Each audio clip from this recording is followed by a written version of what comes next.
12th unit. So 12th unit వచ్చేసి professional development. Professional development. Professional development.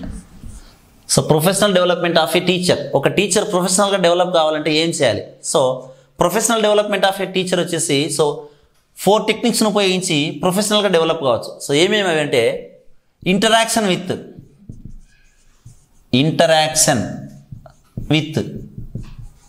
The senior colleagues.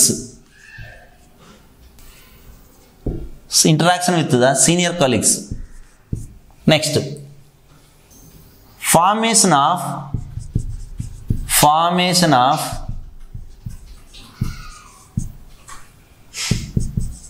teacher development groups. Teacher development groups, TGDs. Teacher development groups.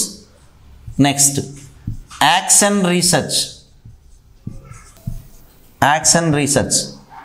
Next, professional development of a teacher. Professional development of a teacher. So these 4 are the techniques that are used to development of the teacher. So teacher అనేటువంటి వాడు so ప్రొఫెషనల్గా develop కావాలి అంటే 4 టెక్నిక్స్ను ఉపయోగించాలి. So ఏమేమంటే interaction with the senior teachers, formation of teacher development groups, action research, professional development of a teacher. Right. So first technique గమనించినట్లయితే interaction with senior teachers or senior colleagues. So interaction with senior teachers. Interaction with senior teachers. Interaction with the senior teachers. On joining to the duties, so duties lo join ayina ventane as a junior you have to get intimacy with the senior teachers. So senior teachers tho intimacy అనేటువంటిది ఏర్పాటు చేసుకోవాలి for the development of professional development. So development of professional గా develop కావడం కోసము so senior teachers తో intimacy అనేటువంటిది enhance చేసుకోవాలి.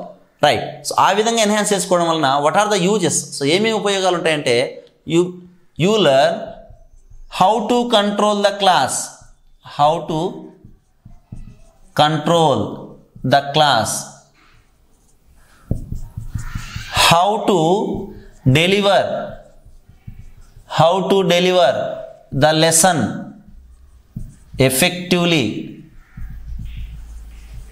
So ఎఫెక్టివ్గా సో డెలివర్ లెసన్ అనేటువంటి దాన్ని ఏ విధంగా డెలివరీ చేయొచ్చు. So how to deliver the lesson effectively. So ఎఫెక్టివ్గా ఏ విధంగా డెలివర్ చేయొచ్చు. Next, how to plan the lesson. So లెసన్ని ఏ విధంగా ప్లాన్ చేయొచ్చు. Next, how to get intimacy with the students. So స్టూడెంట్స్తో ఏ విధంగా ఇంటిమసీ డెవలప్ చేసుకోవచ్చు. సో దాంతోపాటు how to know the problems of the learners. So learners యొక్క problems. So to know the problems of the learners. So learners యొక్క ప్రాబ్లమ్స్ను తెలుసుకోవచ్చు. So like that there are so many things are there and you can improve. So you can improve your teaching also. So నీ teaching నువ్వు improve చేసుకోవచ్చు. How? So by knowing easy techniques. So చిన్న టెక్నిక్స్ని so సులభమైనటువంటి టెక్నిక్స్ని ఉపయోగించి so సులభంగా పాఠంని ట్రాన్సాక్ట్ చేయొచ్చు. So these are the uses of interaction with the senior టీచర్స్తో ఇంటరాక్షన్ చేయడం వలన so these are the uses. Right.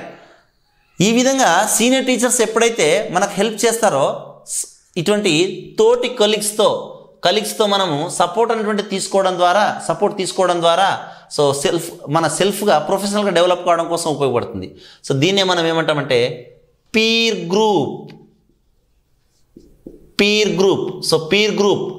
Group అనేది అంటే మనతో పాటు ప్రొఫెషనల్గా సిమిలర్గా ఉన్నటువంటి టీచర్స్తో పాటు మనం కూడా డెవలప్ కావడానికి ఉపయోగపడేటువంటి ఈ గ్రూప్ని ఏమంటామంటే పీర్ గ్రూప్ అని అంటాం. So peer group interaction. So peer group interaction, so interaction with senior టీచర్స్తో ఇంటరాక్షన్ చేయడం ద్వారా మనకు సో పీర్ గ్రూప్ ఫార్మేషన్ అనేది ఏర్పడుతుంది. తోటి టీచర్స్ అంతా ఒక గ్రూప్గా ఏర్పడి సో వాళ్ళు మనకు ప్రొఫెషనల్గా డెవలప్ కావడం కోసం ఉపయోగపడుతుంది. So this is most important bit. So peer group interaction is possible through dash technique. So ఏ టెక్నిక్ ద్వారా పీర్ గ్రూప్ ఇంటరాక్షన్ అంటే సాధ్యమవుతుందంటే interaction with senior teachers interaction ద్వారా ఉపయోగపడుతుంది. Right. Second technique, formation of teacher development groups. Formation of teacher development groups. Formation of teacher development groups. So teacher development groups అనేటువంటి formation. So that means TDGs. So TDG, teacher development groups. Every teacher has certainly deficiency while delivering some content, some concept. So ఏదో ఒక concept చెప్పేటప్పుడు, ఏదో ఒక content చెప్పేటప్పుడు so ప్రతి teacher దగ్గర కూడా ఏదో ఒక డెఫిసిట్ అనేటువంటిది ఉంటుంది. సో అలాంటి టీచర్స్ రెగ్యులర్గా వేరే వాళ్ళతో మాట్లాడాలంటే కష్టంతో కూడుకున్న పని. That's why so all the teachers who have the same defect or all the teachers who have similarity in their deficiency in a particular area. So ఏ ఏరియాలో అయితే డెఫిషియన్సీ అనేటువంటిది ఉంటుందో they are to be joined. So వాళ్ళందరూ join అయిపోయి ఒక గ్రూప్గా ఏర్పడతారు. దాన్ని టీచర్ డెవలప్మెంట్ గ్రూప్స్ అని అంటాం. So as a result so they can be assembled.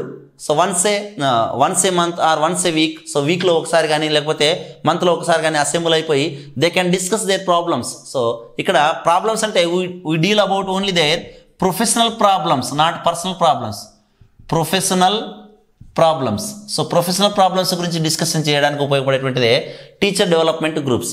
So ఒక ఏరియాలో లేదా ఒక లెసన్లో లేదా ఒక కాంటెంట్ డెలివరీ చేయడంలో డిఫెక్ట్స్ ఎవరెవరైతే కనుక్కుంటారో సో వాళ్ళంతా ఒక గ్రూప్గా ఏర్పడడాన్ని ఏమంటామంటే టీచర్ డెవలప్మెంట్ గ్రూప్స్ అని అంటాం. సో ఈ టీచర్ డెవలప్మెంట్ గ్రూప్స్ అనేటువంటివి they can be assembled once a week, once a month are so once 2 or 3 months. So అట్లా అసెంబుల్ ఏర్పడి వాళ్ళ ఒక గ్రూప్గా ఏర్పడి వాళ్ళ ప్రాబ్లమ్స్ని ఓవర్కమ్ చేయడానికి ఏర్పడినటువంటి దాన్ని టీచర్ డెవలప్మెంట్ గ్రూప్స్ అని అంటారు. Teacher development groups. Right. Next, the most important technique, that is action research. Action research. So this action research technique is being brought from industrial sector. Actually, this technique is being developed for the problem solution of industrial సెక్టార్లో వచ్చినటువంటి ప్రాబ్లమ్స్ని solution చూపించడం కోసము తీసుకొచ్చినటువంటిదే ఈ action research. So ఈ action రీసెర్చ్ని education సిస్టంలోకి తీసుకొచ్చినటువంటి వ్యక్తి ఎవరంటే కర్ట్ Levin in 1946.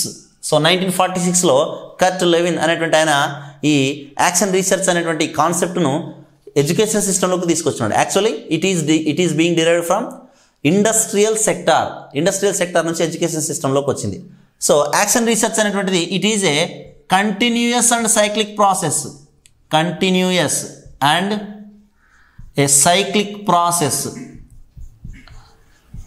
So continuous and cyclic process.